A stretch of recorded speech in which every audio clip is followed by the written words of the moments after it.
کہ ہمارے معاشرے میں چونکہ ہم ایک ٹرانزیشن میں ہیں بحیثیت قوم کے، تو جو چیز بھی ٹرانزیشن میں ہوتی ہے وہ ولنریبل ہو جاتی ہے مختلف قسم کی اٹیکس کے لیے، کہ اس ٹرانزیشن میں ہونے کی وجہ سے ہمارے اندر بہت سی وہ چیزیں درآئی ہیں۔ ان میں سے ایک چیز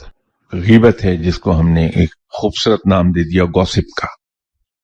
ہم میں سے ہر شخص کو حدیث ازبر ہے کہ کسی شخص کے جھوٹا ہونے کے لیے اتنا ہی کافی ہے کہ وہ کسی سنی سنائی بات کو بغیر تحقیق کے آگے بڑھا دے، اس کے باوجود ہم غیبت سے کام لیتے ہیں۔ اللہ تعالی ہمیں معاف فرمائے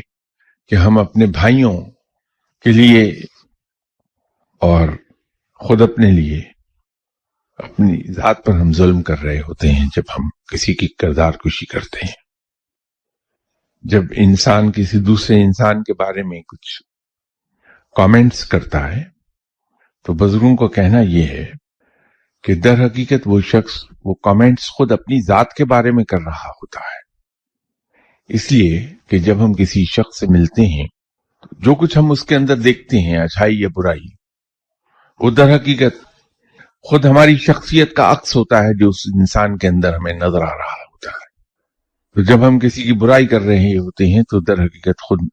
اپنی برائی ہم کر رہے ہوتے ہیں۔ اس کے لیے تو ایک ہی بات کہی جا سکتی ہے کہ رب کے حضور ہم دعا کرتے رہیں کہ رب تعالی ہمیں توفیق بخشے کہ ہم اس لعنت سے دور رہیں۔